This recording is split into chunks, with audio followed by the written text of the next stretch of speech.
आज मैं आपको लाजपत नगर के करोड़पति सियाराम छोले कुलचे वालों के पास लेकर आया हूँ, जिनको छोले कुलचे के स्वाद के लिए राष्ट्रपति अवार्ड से सम्मानित भी किया गया था। जो जमीन पर बैठ के रोजाना की 1000 प्लेट बेचकर महीने का कमाते हैं लाखों रुपए, जिसके लिए लगभग सुबह के 10 बजे सियाराम जी का पूरा परिवार रिक्शे के अंदर सारा सामान लोड कर अपने घर से तैयार करके अपने ठिये पर लेकर आता है और एक एक करके सारा सामान उतार कर ठिये पर रखना स्टार्ट कर देते हैं। और इसके बाद पानी का छिड़काव करके ठिये की अच्छे से साफ सफाई करते हैं, क्योंकि भैया साफ सफाई बहुत ज्यादा जरूरी है, क्योंकि मोदी जी भी कहते हैं स्वच्छ भारत स्वस्थ भारत। सारी साफ सफाई अच्छे से हो जाने के बाद यहाँ पे तैयारी की जाती है कोयले की भट्टी को सुलगाने की। और जैसी भट्टी गर्म हो जाती है, इसके ऊपर अपना पतीला चढ़ा दिया जाता है जिसके अंदर मटर होते हैं। उसके बाद ऊपर वाले को याद किया जाता है और इसके बाद अपना मसालों का सेटअप किया जाता है, जिसके लिए इनके मसाले पिसे हुए आ चुके हैं जो है घर से पीस के लाते हैं। और इसके बाद नमक आ चुका है। सिर्फ इन 2 चीजों का इस्तेमाल करके अपने यहाँ पे छोले कुलचे तैयार किए जाते हैं। फिर इसके बाद एक पतीले के अंदर पूरी थैली भरकर प्याज खाली की जाती है, जो ये घर से काट कर तैयार करके लाते हैं। और इसके बाद आता है अपना अगला पतीला, जिसके अंदर होती है इमली की खटाई।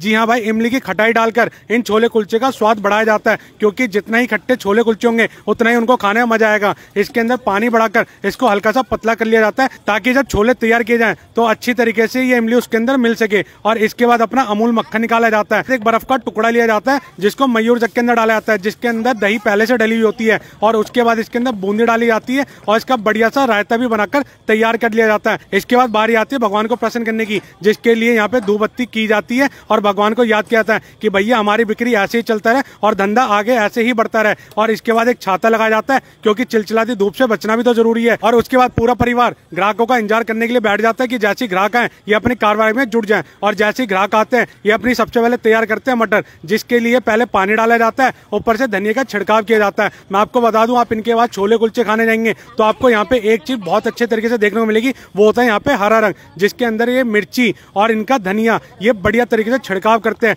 चाहे आप कुलचे ले चाहे छोले रहे, उसके ऊपर आपको धनिया तो मिलेगा ही मिलेगा। तो देखिए यहाँ पे इन्होंने एक पतीला भरकर यहाँ पे अच्छे से छोले तैयार कर लिए हैं और बीच में मसाले और नमक डालकर और इमली की खटाई डालकर उसको बढ़िया तरीके से मिक्स किया है। और जैसे ही ग्राहक बोलते हैं कि भैया मुझे थोड़ा सा तीखा चाहिए, थोड़ा सा चटपटा चाहिए, तो उसके हिसाब से मसाले और बढ़ा दिए जाते हैं। फिर एक पत्ते के ऊपर यहाँ पे प्याज डाला जाता है, नींबू डाला जाता है और जो इनका स्पेशल हरी मिर्ची का अचार होता है जो ये अपने घर पर ही तैयार करते हैं, वो भी ऊपर से डालकर दिया जाता है। क्योंकि भैया राष्ट्रपति अवार्ड से सम्मानित किया गया, तो भैया इनका मानना है कि जितनी चीजें अपने घर से बनाकर तैयार करके लाएं उतना ही स्वाद बेहतरीन आएगा और उतना ही कंसिस्टेंट स्वाद आएगा, जो स्वाद कभी नहीं बदलता। चाहे आप इनके बेटे से खाएं, चाहे इनके पिताजी से, किसी के हाथ से भी छोले कुलचे का पत्ता बनवा कर खाएं, आपको स्वाद सेम ही मिलेगा। और अब देखिए यहाँ पे एक बड़ा सा तवा चढ़ाकर उस पर कुलचे भी सजा दिए गए और उसके ऊपर भी बढ़िया सा मक्खन लगाकर धनिया का छिड़काव कर छोले कुलचे तैयार कर दिए गए। और एक एक करके भाई कस्टमर आने लग जाते हैं और भैया जी अपनी प्लेट लगाने में व्यस्त हो जाते हैं। यहाँ पे भैया खाने वाले तो होते ही होते हैं, पैकिंग की तो भरमार होती है,